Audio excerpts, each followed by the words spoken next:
Yüreğinde fethi aşkıyla Allah yolunda şehadete koşan yiğitler. Karargah düşmeden yetişmemiz lazım. Nasıl bilmiyorum ama alırım. Oyun kurmuşlar. Sultanı öldürenler.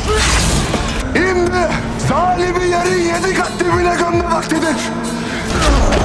Başmayalım. Karşımda kim olduğunu görelim. Ya Allah!